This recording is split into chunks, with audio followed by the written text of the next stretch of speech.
Hey, everybody, welcome to the Santita Jackson Show on AM 950 Radio, the voice of progressive Minnesota. It's a joy to be with you today as we talk about the election. Boy, it's getting more and more exciting.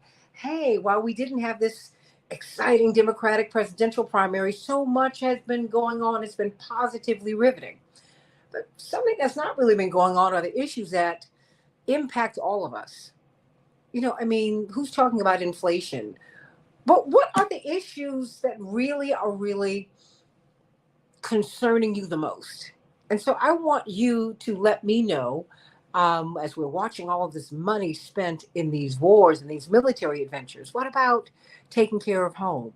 I mean, look, at the end of the day, what's on the table? Who's on the menu? What issues are being discussed? What issues do you believe should be discussed in 2024? So, in the second hour, we're going to be talking with Ray McGovern. Ray McGovern was a former CIA officer. Many of you know him because he is arrested oftentimes taking these principled stances, really trying to make America what it's supposed to be. And in the 1980s, he was head of the National Intelligence Committee, National Estimates Committee. That is to say, he was the CIA officer who prepared the presidential brief, the CIA brief for the President of the United States. So he has a real insider's view of how the world works. And so we want to talk with him about Russia because indeed that was his focus. What happened with the attack in Russia? Is it the beginning of World War III? As we've been looking at Gaza, have we forgotten about ISIS? Who are ISIS? Who is ISIS? What is ISIS? Who funds ISIS? Who benefited from this horrific attack in Russia in which more than 100 people have been killed? It's more than 130 people. So we're going to be talking with him about that and just where we are in the world today. Cannot wait to hear him. He's always so interesting. But we have got this tremendous panel to talk about what's on the table, who's on the menu in 2024, because we do know Attorney Daryl Jones, from chairman of the Transformative Justice Coalition. If you do not have a seat at the table, you're on the menu. That's what you hear in politics. Dwight McKee, senior advisor to Cornel West, at a time when Cornel West and Robert Kennedy are considered to be make or break factors for Trump and for Biden. What will they do? How will they bargain? And look, how's this all going to work out in terms of the vote? More and more Americans, the plurality of Americans, declare themselves independent. And I think they're going to make believers of us all come the fall.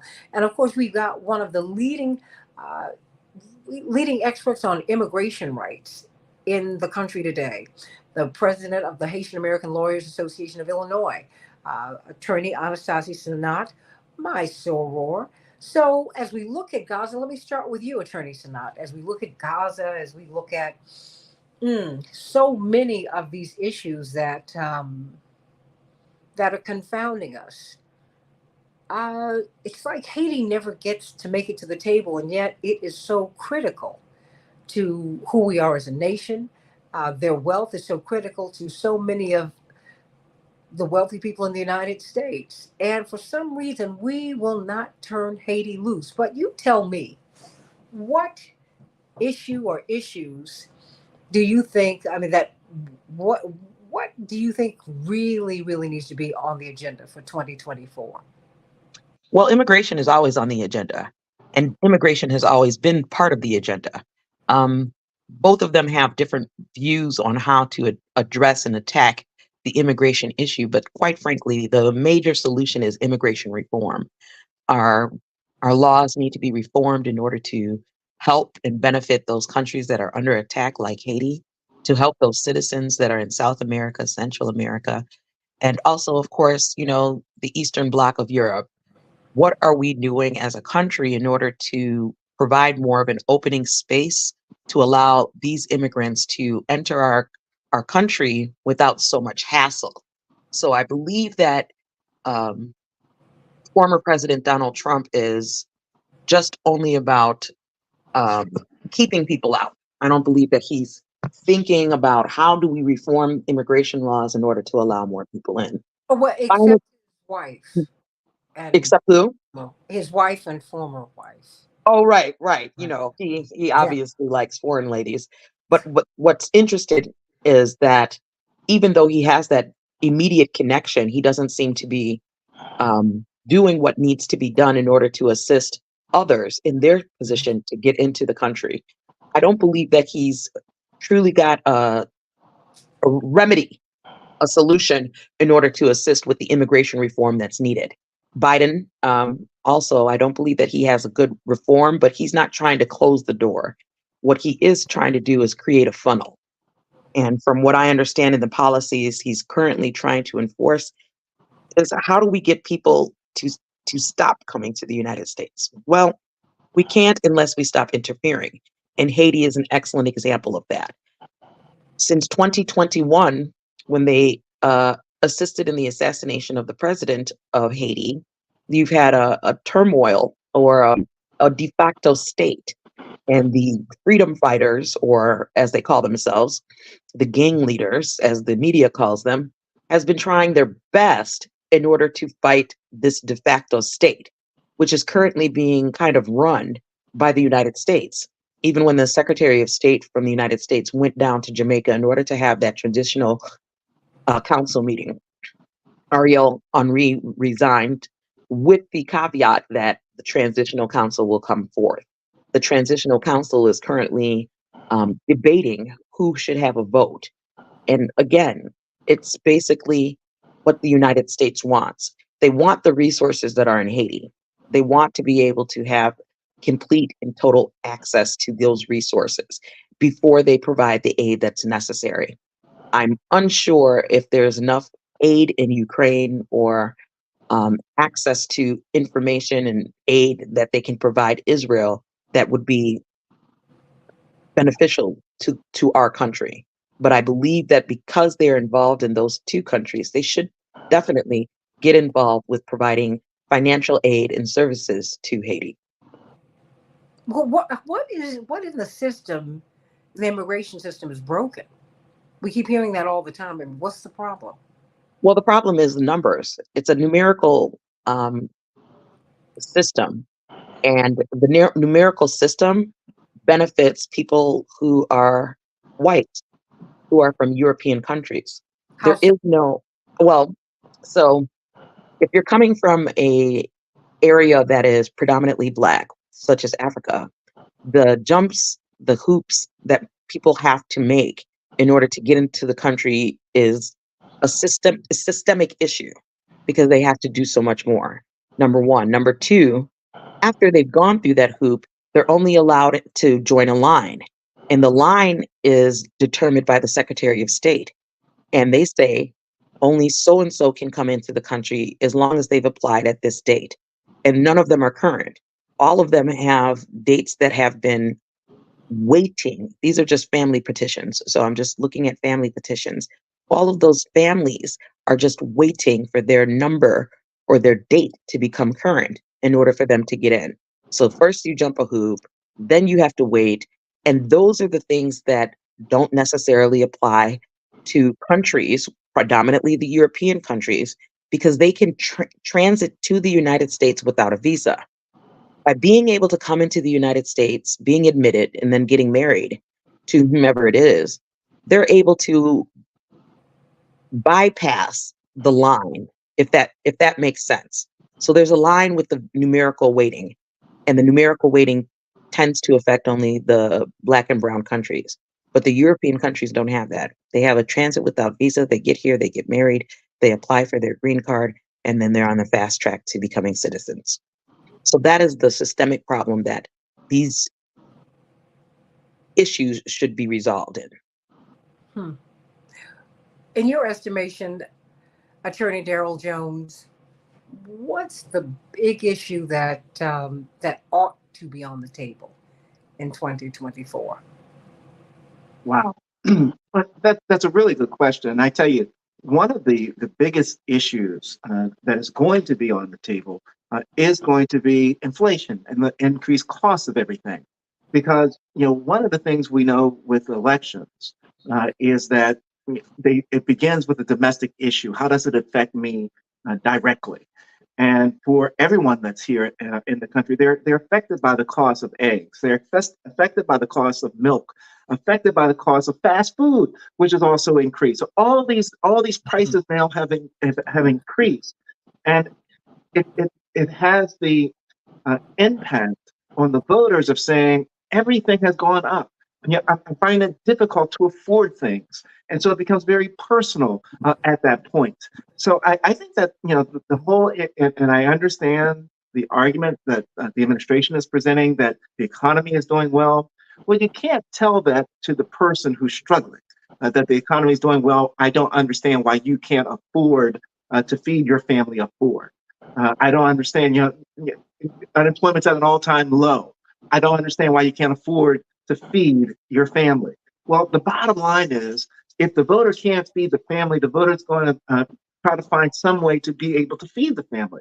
So that's going to be one of the major issues. It is who's going to present something to me that will permit me to be able to meet my basic obligations to my family.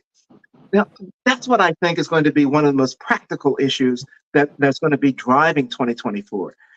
With regards to the other issues that are out there, particularly with young voters and some not so young voters, it's going to be Gaza and this incredible war that we're in, and that the U.S. is funding a war of what's being, I think, very carefully described now and successfully described now as genocide against people that are really have no ability to fight back.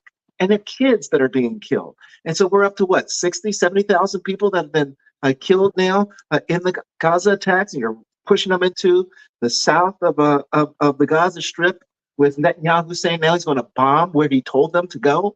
This has problems written all over it. And it's going to be driving people to the polls during this election. What has the U.S. response been? Do we continue to give weapons to a country that's killing these people? That's going to be a major issue. So, I appreciate what Attorney Sanat has said with regards to immigration. I think that's going to be an issue. I think that the driving issue for most Americans is going to be the economy, inflation, and certainly what's happening with Gaza. Mm. Dwight McKee, what do you see? Well, I think our biggest issue is racism. As all other issues are encaptured by racism. So the immigration issue is an issue of racism because Europeans don't have an immigration issue. Only dark people have immigration issue because they're trying to bring them in and lock us out so they can maintain the majority. The Israeli Gaza fight is a fight of racism. It is the Europeans trying to maintain ethnic purity so that they can maintain control of a country that they have since 100 years ago just taken based on their right to be white and take people's land. And so if once you strip the facade away, the religion and the military strategy and the strategic interest, it really comes down to racism. Mhm. Inflation is a byproduct of racism. It is that the Federal Reserve raises the interest rates in order to maintain a certain level of inflation so that the value of the dollar is protected for those who are at the top of the economy, so their money maintains its value. And so once you get past all of the facade in that, it really comes down to white people at the top making sure that their money has enough currency and enough value that they can stay rich and stay in charge at the expense of people at the bottom who, whenever they begin to make enough money, interest rates are inflated so that their money has less value. Because the only way that you can have value is by supply and demand. And so when the supply of money goes down, the value of money goes up. When the supply of money goes up, the value of money goes down. So inflation really comes from being able to control the money supply. It's really what's inflation. And the only reason to control money supply is to maintain the value of money. 90% of all the issues we're dealing with really are rooted in racism. Once you get past, the facade of it all. Ukrainian war is really based on racism. Is that they take, $100 billion or $200 billion of our money and give it to the people, the white people in the Ukraine who wants to be allied with the other white people in Europe, which is what NATO is. NATO are the Western countries, the white countries, basically, who are trying to maintain the integrity of their colonial interest in their own interest in making sure that the Chinese or the Russians or any other ethnic group, the Africans, don't have control of their own resources, don't have control of their own food and water, and they're willing to go to war with participation in the United States in order to maintain that power. All of it comes down when it's core to racism. I would like to add that it also has to deal with sexism, because abortion is a topic that the Democrat seems to be taking a clear tactical stance on.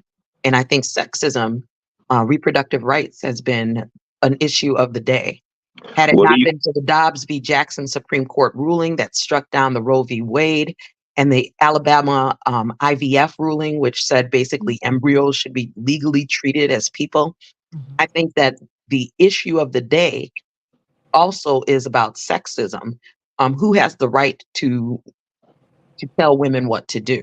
And I think Democrats have taken a good stance against it. And I don't think the Republican Party has rallied enough in order to take a stance that women should have things. I mean, Trump, he finds that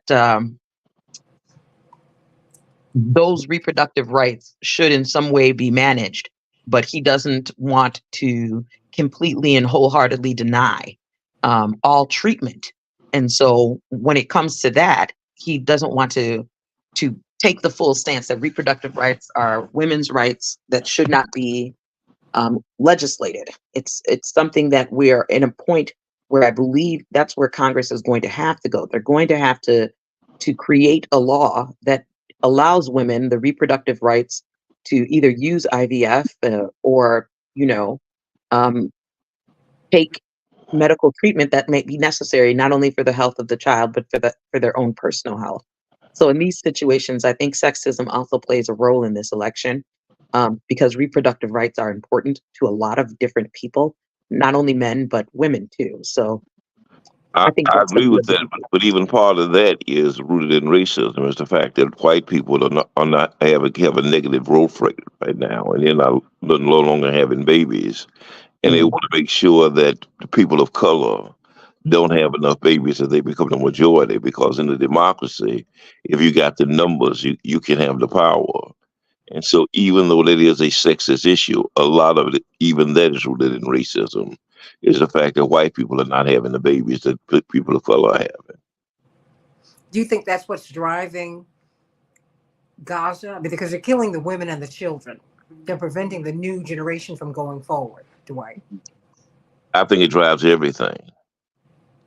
I think it drives almost everything in the world is racism. Once you get past the core, yes, I do. What do you think, Daryl? Yeah, I'm not in disagreement with what Dwight is saying with regards to racism, but when I think of what's going to be driving someone to the polls, the issues that are going to be driving voters, I don't think that they're necessarily looking at reproductive freedom as racist. I think they're seeing reproductive freedom as an affront on a freedom of Americans to be able to choose their health care. Same with banned books, right? You could say it's rooted in racism because they're going after all these black banned books that they're banning, but it's a result of really an attack on another freedom that the American people have, the freedom to read what you want to read, the topic you want to read. The same for the students for fair admissions, right? That's another attack. That yeah, it's rooted in racism, but when you look at it, it's one of those attacks on access to equal access to college admissions. So, and I think that the overriding one of the overriding issues that voters are going to have to decide uh, is where they stand on all of this. Are they just so tired of the problems in Congress, the infighting in Congress, so tired of these horrible rulings coming down from this Supreme Court that they're just going to throw their hands up? Are they going to say, I'm not going to get involved? Or are they going to roll up their sleeves and go out there and get people to the polls? So I think that this could very well be the symphony of issues that draw the voters to the polls, or it could be the symphony of issues that has the opposite effect of saying, I don't want to be bothered with this. There's too much going on. It's all corrupt. It's all messed up. They look at what's happening with former President Trump. That whether you think he's being set up or mistreated or whatever, it's another reason to either drive you away or bring you in. And so it's such a symphony of affronts on basic rights that for years no one ever thought that we would be talking about the overturning of Roe versus Wade. That it ever, the concept was always out there. No one ever thought. And I feel fairly confident in saying that most never thought that we'd be sitting here today, having to go state by state to make those decisions about a woman's body and the state government's choice of what the woman can do with her body. I don't think anyone thought we would be here today. But now we are here. And the question is, how will the voters respond? Will it be an issue that drives voters to the poll? We know reproduction freedom is an issue that has driven voters to the poll. The question is now, is there so much that's going on now, so many negative things that are going on now, that voters start throwing their hands up? That's my concern right now, is that voters just become disengaged because of all of the mess that's going on in our political system right now, including Gaza, including Ukraine, all of it. I think that's a good point, Attorney Daryl Jones, because I think a lot of people are not interested in getting up in order to go vote for what they consider two evil entities, right? So Joe Biden is not necessarily trending as the most liked and the most loved president that's ever been there. Obviously, Donald Trump has a negative rating as well. So why would I go to face the rematch, so to speak, in order to vote for Joe Biden? I think the arguments that have been made by the Democrats have been, why would you want him to come back? Why would you want him to give him another 4 years? He's facing criminal charges. He's facing civil judgments. He's got a $450 million case that he can't seem to pay off that debt.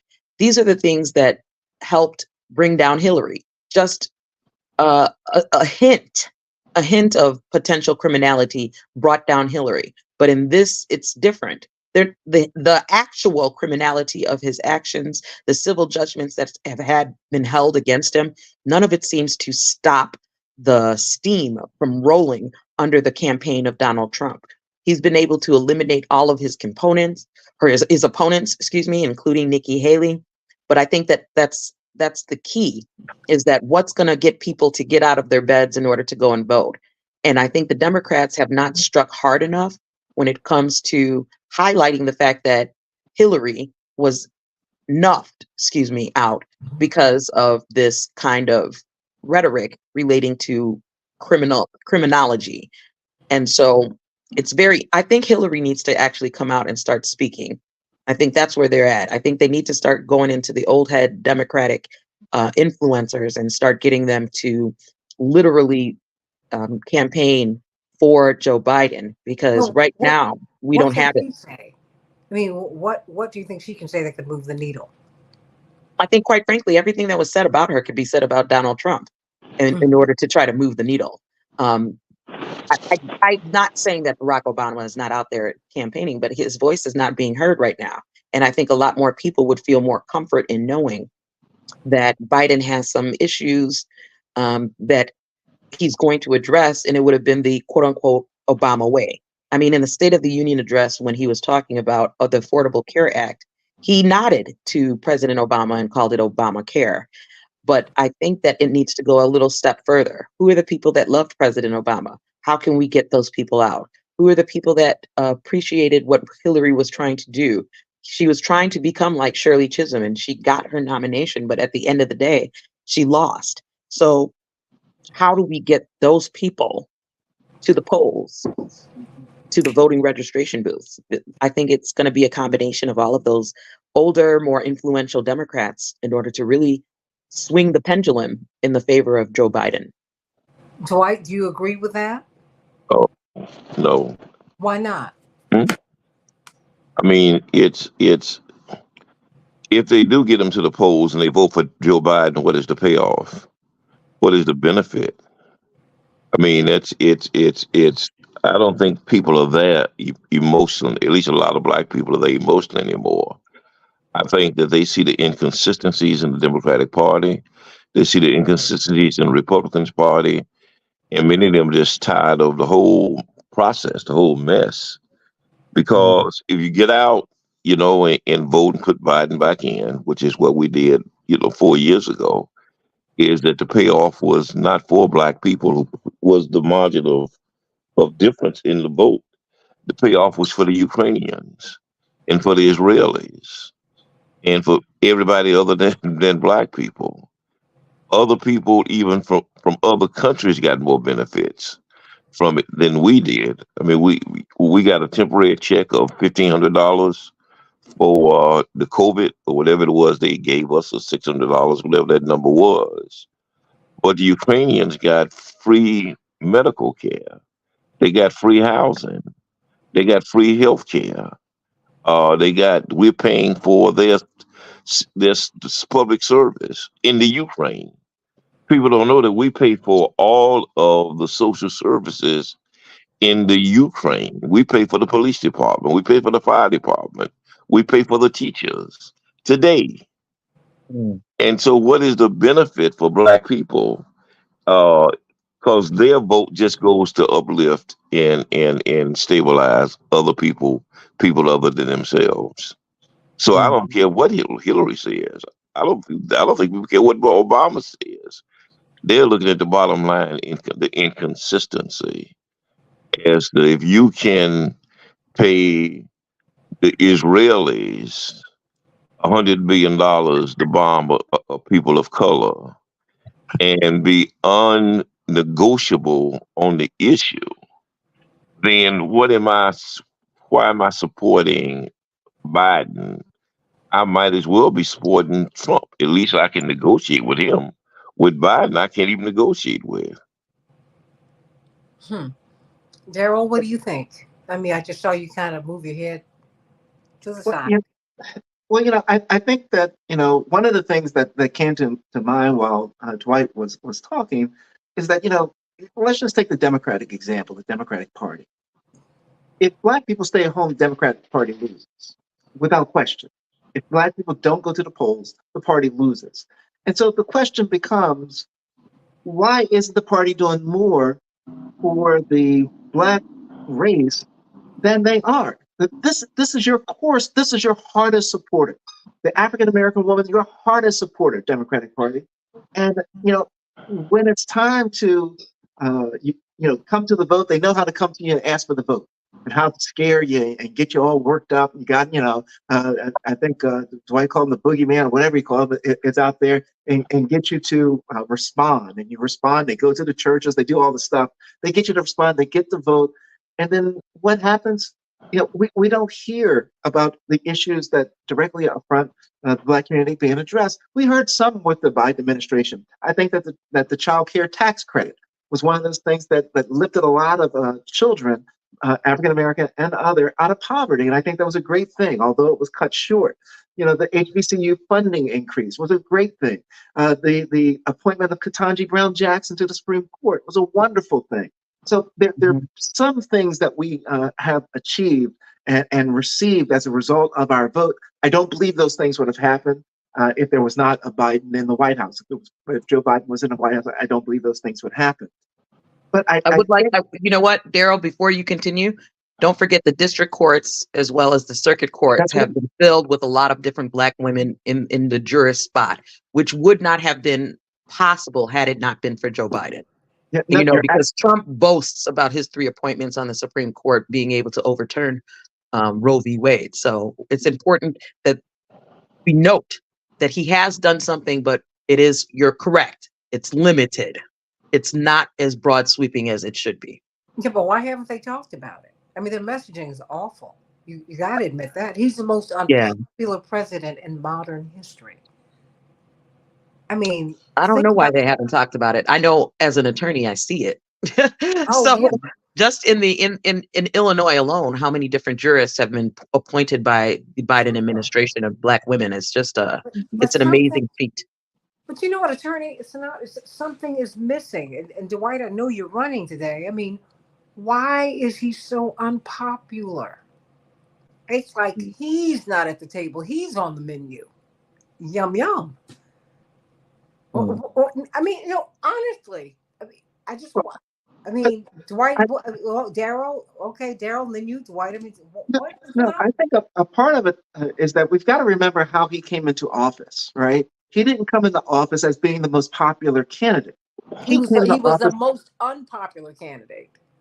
yes, but he was Yeah, also the candidate that was most likely to beat President Trump at that point. And, but and, no, that, he and that's wasn't. what, He was pushed out the race. He was the most unpopular candidate. To me, the most popular candidate is the one who is who could beat Trump, and that was Bernie, because in 2016, the Trump voters and the Bernie voters were indistinguishable.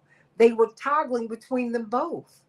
The Democrats pushed him out. Obama and everybody pushed Bernie out in Bernie had a 2020. health issue. That's what pushed Bernie out. Girl, nobody cares about that. He had a heart attack and he kept on running, but Biden people were asking him to leave. You remember that in 2020? And he kept saying, "No, hold on, I've got South Carolina." And people were like, what rabbit do you have in the hat in South Carolina? What magic are you going to pull off and say, up until South Carolina, people were asking him to leave the race? but And you, that continues to play into the narrative that I'm laying out, though, that he came okay, in not as a popular president. You okay, know, I'm agreeing with you. and, right. And since he came in as not a popular president and not most people's first choice for president, it would only stand that he will remain everyone's not first choice, right, for being president. He hasn't changed from the time that people weren't supporting him to the point that, it was just the two of them. So they were really choosing the lesser of two evils, as they say. That hasn't changed at all. He's still that same person. There are a few things that we could point out that he's done for the African American community, but in terms of his person, he's no different than he was in 2020. So those that didn't like him in 2020 as a person still don't like him in 2024 for the same reasons. So I yeah, think that's what we're seeing. yeah. I mean, and I think that is wow. I mean, that's why because he had no honeymoon period at all. He just became immediately unpopular, and he's not been able to get out from underneath uh, this pile that's on him. I mean, Dwight, what's going on here? What do we I have? have to go. I got a meeting at push at 4. Okay, but can Y'all you can work this one out, give us huh? can you give us a closing thought? My closing thought is that Bernie was really a imposed upon us by the DNC, so that they can maintain their power and their proximity to power. He Bernie was never, was I mean, not Bernie, Biden. Biden. He was never the people's choice.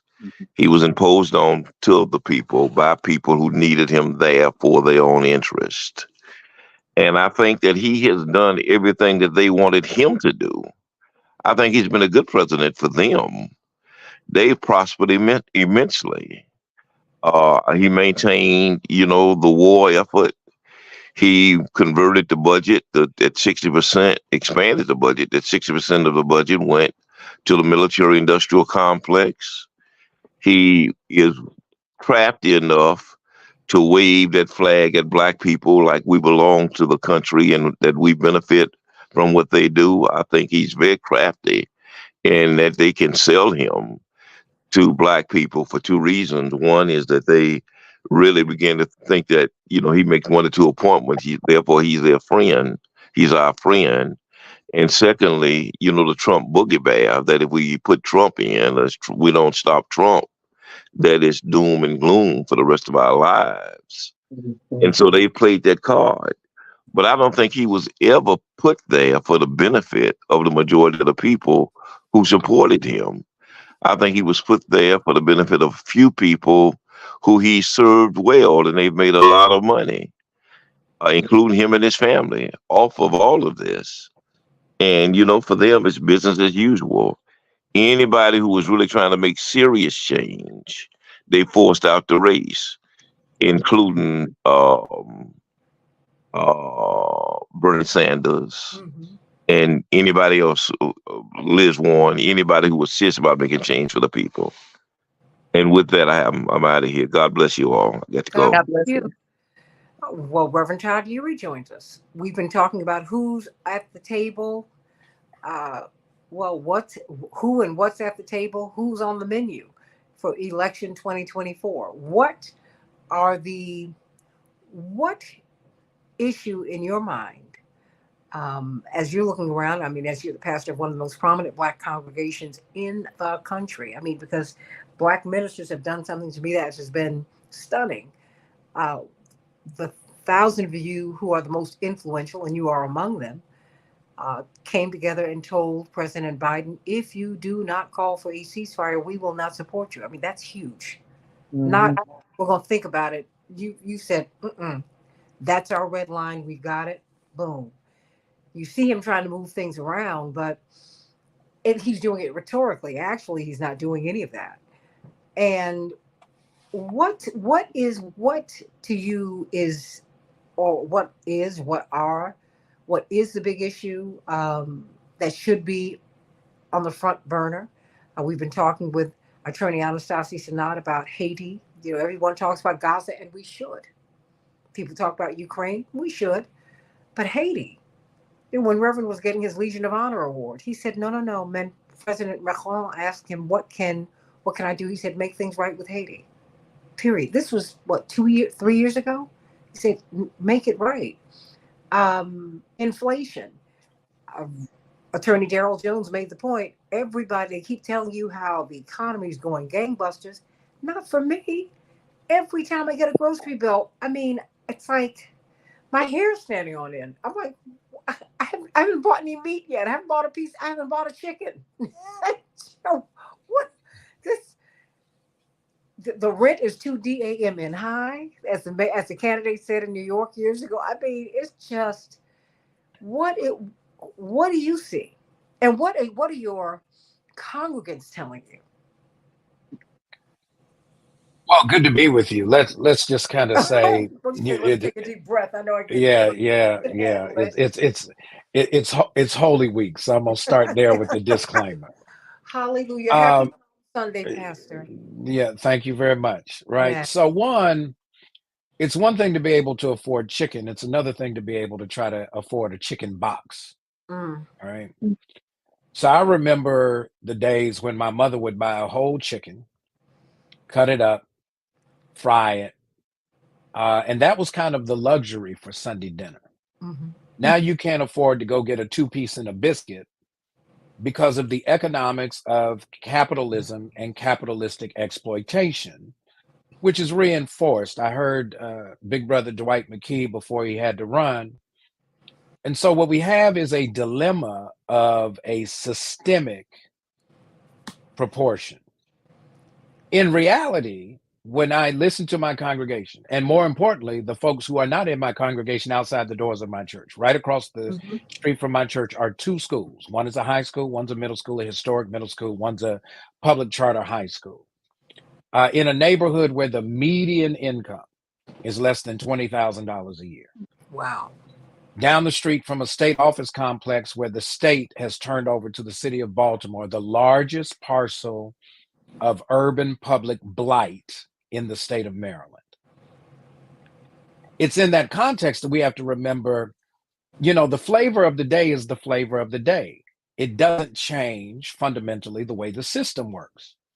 And so we get into these nuances about distinctions between who's going to be advanced as our most viable choices, and we misspell issue.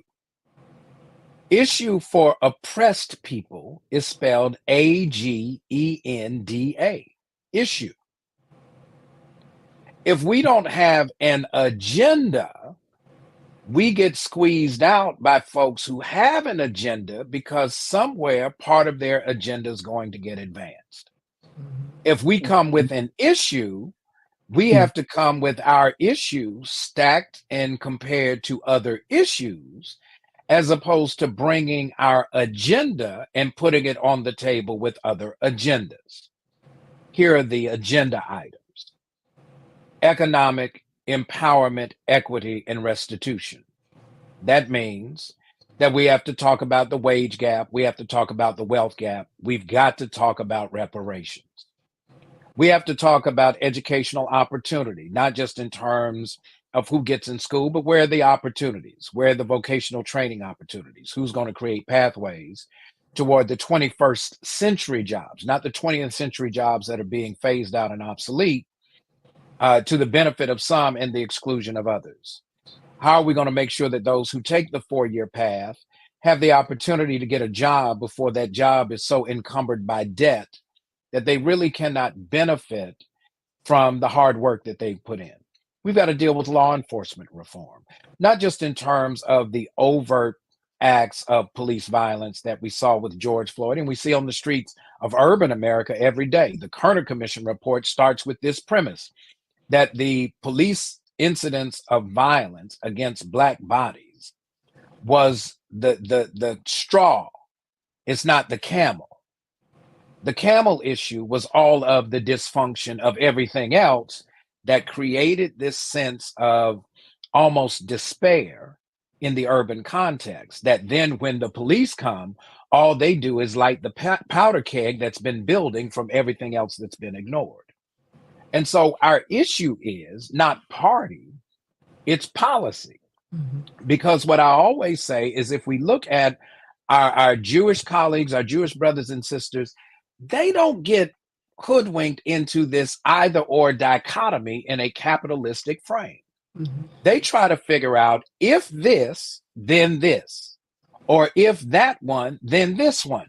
They have an agenda for whatever the outcome might be, so that whomever wins, there's going to be something of their self-interest that's going to be included in the process. And they make sure, whether it's by way of their participation in the voting process or in their funding of the political process. And this is a key point. Where should we be is making sure that we are leveraging our collective economic interests. I often hear all the time that we would be the 10th largest country in the world if we had our own land, our own nation. Black Well, Americans. Black Americans. If that's only true if we would leverage our political influence to be able to protect it if we got it. And so what we've not done is said, okay, this is an opportunity to broker. There's an election coming up. 435 in the House, 1/3 of the Senate. I think it's 34 seats this time. We've got the presidency on the ballot and all of the other down ballot races that are important. How do we leverage our collective economic and political interest around an agenda and execute it, instead of always having to talk about whether or not we're going to be involved in this election? Let's just take that foolishness off the table. We're involved in the election. The question is, why are we involved in the election, and what do we want for our involvement? If we're not clear on that, then going to the polls becomes just another version, or a more engaged version, of staying at home if we don't put an agenda in play. That's my concern. If and I have to say this because I have to acknowledge the fact that I am a product of that which has molded me. Sitting very close to and at the feet of Reverend Jesse Lewis Jackson Sr. He would never tell us to come to the table with an issue. You always would bring tell up us- Reverend Jackson. Why do you always bring up Reverend Jackson? I mean, I'm very serious. I'm not speaking as his daughter. I'm speaking as someone who observes politics, who observes sociology. You know, Attorney Darrell Jones, Attorney Sinat. So this is not personal for me. This is because you have a lot of different approaches to leadership, right? And I think someone made the point in one of our conversations that I just remember that Thurgood Marshall, for example, was hostile to that part of the movement. You know, Dr. King's part of the movement, and it carried over to Reverend.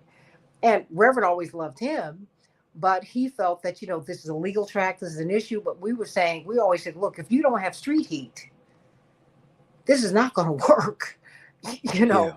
And Brown v. Board of Education happened within the context of a fired up Black World War II vet that was male and female, who said, I almost didn't go to this war. I am not going to come back to the same America. I'm not going to fight fascism over there.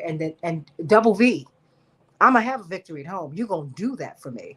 And we kept on going. And then was Emmett Till. And then it was the Montgomery bus boycott. All of these decisions and policies happen within a context. Why do you continue to go back to him? Reverend Jackson has presented to us an opportunity to get away from dichotomous thinking and either or analysis. He often says to us, you don't get what you deserve, you get what you negotiate. Yeah. Capitalism is a framework for negotiation. What you negotiate with is your political influence and power, as was noted in the Kerner report, which talked about Black power being more than rhetorical flourishes. It has to be political participation that swings the outcome of an election. We're not the majority in terms of the African American community of the political class, but there is enough critical mass amongst us all to be able to say, if we frame an agenda, we can determine who's going to win. And eventually they're going to have to come talk to us. So Reverend tells us, yes, we need street heat. We need court heat. We need legislative heat. He pushed for Black elected officials in executive chairs and in legislatures across the country. He pushed for moving toward filing lawsuits when necessary, but also recognizing that if you don't have an organized mass of folks who are ready to respond, then really what you've done is you've handicapped what Reverend Jackson teaches. Here's the short version of why I bring Reverend Jackson up. Reverend Jackson taught us the answer to the multiple choice question is D. If you've ever taken a multiple choice question, you know that typically in the making of the test, they frame the answers. A is rarely the right answer unless they're trying to break up the sequence. They make you think a little bit about B. Sometimes C is the more common answer, but there are a few questions where the answer is D, all of the above. We are in an answer D reality. My sister Anastasia Sinat, Madam Counsel, is here. We need a foreign policy that affirms the human rights and the human agency of Black bodies globally. We need an economic principle and policy that advances our right to participate writ large in domestic and international economic affairs. We need a political framework that says we should not have to fight. Darrell Jones and TJC are out with what they do, trying to fight to protect that, because they recognize that if we assent to this notion that we should sit out, then basically they don't have to change voting rights laws because we're sitting out. The reason they're changing the laws is because we keep showing up. Hello? And because we keep showing up, we swing the outcome of elections.